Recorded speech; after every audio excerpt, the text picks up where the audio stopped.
Apple's annual Worldwide Developers Conference, or WWDC, just wrapped up, with announcements from iOS 15 to iPadOS 15, WatchOS 8, and macOS Monterey. Let's start off with iOS 15. Now, one of the biggest updates we saw with this version is updates to FaceTime. FaceTime will now have portrait mode, allowing you to blur your background and keep yourself in focus in the foreground, similarly to what you'll find in the camera app. Now, my favorite addition to FaceTime is called FaceTime Links. This really opens up the platform, allowing you to invite anyone to your call, even Android users or Windows users. Again, this really expands the platform, and I think we'll be seeing a lot more of FaceTime across the workplace and also between friends. Next is SharePlay. SharePlay lets you stream music as well as movies and TV shows over a FaceTime call, and this will then automatically sync perfectly between your devices, allowing you to, say, watch a movie together whilst being physically apart. This also works with third-party apps such as HBO Max, Disney+, Hulu, and even TikTok. Hopefully Netflix will be added soon. I really like how Apple is focusing on bringing people together whilst apart, as so many of us have been during these times. Next is Live Text. Live Text lets you use your camera app on your iPhone to scan written text, for example on a whiteboard, but then takes this 2 steps further. First, you can actually copy and paste the text it's scanned and put it into an email to send it or save it in a notes document, for example. Secondly, it also allows you to translate that text live. This is great when traveling. Currently, Live Text works in 7 languages so far, and Apple will be adding more as time comes. In a way, this is kind of similar to Google's Translate app, which will also let you live translate scanned text, but then takes it further, allowing you to actually copy and paste and save that text. I think this is going to be a very useful feature to have, not just for traveling, but also to scan the whiteboard in, say, your classroom, university, or even in your meeting room at work. Let's move on to Apple Pay. Apple Pay now lets you add keys to your smart home or office building if supported. You can also now add your ID card. This essentially allows you to go fully digital, no longer requiring a wallet. And just like with the rest of Apple Pay, everything is encrypted locally on the device. Let's check out Maps. Maps now gets far more detailed 3D renderings of buildings, roads, signs, and elevation. Additionally, they now added 3D renderings of overlapping highways. This is a feature that sounds simple, but when you're driving down that road will make it so much easier to see where to get off the highway or where to get on for that matter. Now, these updates are also coming to CarPlay. Apple Maps definitely still has a long way to go compared to, for example, Google Maps, but it is good to see them taking these steps and improving the service as time goes on. Now, my favorite feature added to Apple Maps is AR directions. This lets you point your phone at your surroundings, and in the camera app, arrows will be overlaid to make it easy to find your direction after, for example, exiting an underground train station. Those are the major updates for iOS 15. This update is coming out in the fall. And this brings us to iPadOS 15. Overall, we saw some small refinements in iPadOS. Of course, much is carried over from iOS 15. I'm going to go over the iPad-specific updates. First of all, you can now add widgets anywhere on the home screen, just like on iPhone. In addition to this, widgets can now also be larger, taking up more of the home screen.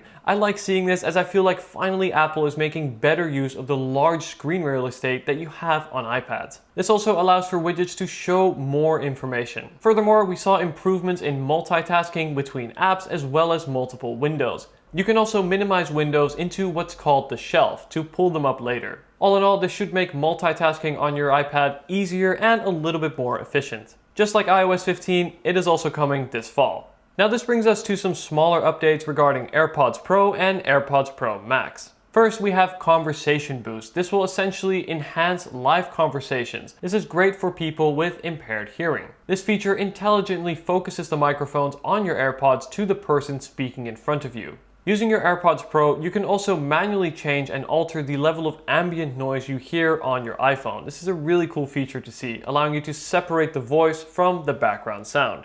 I really can't wait to test this out and see how well this works. AirPods Pro and AirPods Max are also now listed in the Find My app. Through Bluetooth, the AirPods can be detected by other iOS devices, thus placing them on the map, making them easier to find if, say, you lose them. Additionally, you can also ping them to play a sound. And finally, you'll also receive a notification on your iPhone if, say, you leave your AirPods behind. Quite useful. And this brings us to the third announcement, macOS Monterey. First of all the features from SharePlay that we saw on iOS are also carried over to the Mac. However, in addition to being able to share music as well as TV shows and movies, you can also share windows working across different Macs. Now, my favorite feature from macOS Monterey is called Universal Control, and as the name implies, this allows you to control multiple Apple devices from one device. Let me explain. For example, this allows you to quickly switch between your Mac and iPad using the trackpad, letting you literally move the trackpad cursor from your MacBook screen over from the edge straight to your iPad. This feature even works across different Macs. So let's say you have a MacBook in front of you, an iPad, as well as an iMac on the right.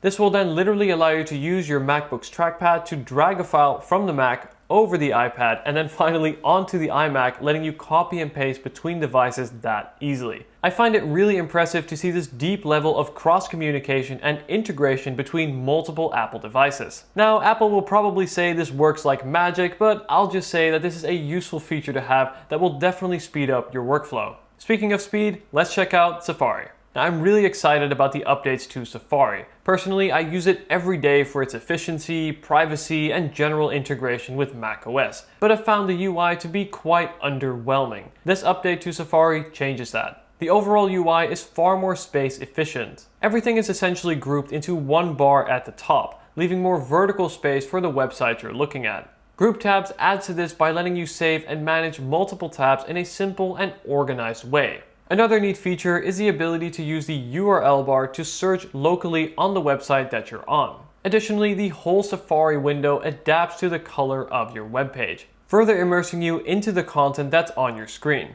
I really look forward to these Safari updates and can't wait to try them out. Just like everything else we've seen today, macOS Monterey will come out in the fall. Speaking of things that will come out in the fall, let's check out WatchOS 8. WatchOS 8 now seamlessly combines watch faces and photos. Based on my first impressions so far, I think this looks really nice, adding depth to a very small display. It is now also easier to share photos in messages and mail. We also saw additions to the Home app for unlocking your smart door and seeing your live security camera feed. All of this right on the wrist. The Wallet app gets these same updates as iOS, allowing you to add ID cards as well as your home and office keys. You can now also finally type out a custom message using Scribble. I'm really glad to see this feature. But not as glad as I am to be able to finally send GIFs on my watch. Additionally, there is a new Focus app.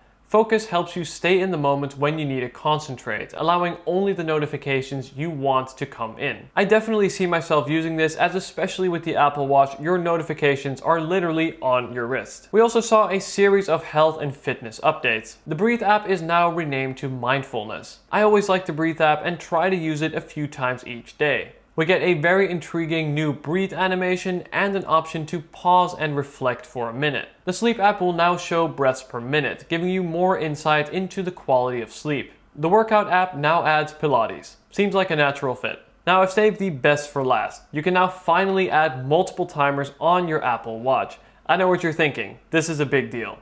No, but in all seriousness, I'm very happy to see this feature finally coming to the watch and hope to see this on the iPhone very soon. But I think that sums up the event quite well. While I would have liked to see some hardware, this event was all about refining and adding small but notable improvements to all of Apple's major operating systems. Overall, my favorite announcement from today would be iOS 15. More specifically, the updates to FaceTime, allowing you to better connect with your friends and loved ones. I can't wait to use this. I'm curious to hear, what are you looking forward to most? Is there anything that Apple didn't announce that you would have liked to see in the future? Let me know. Thank you very much for watching, guys. Hope you enjoyed this video. If you did, be sure to leave a like down below and subscribe for more content like this. Thanks for watching.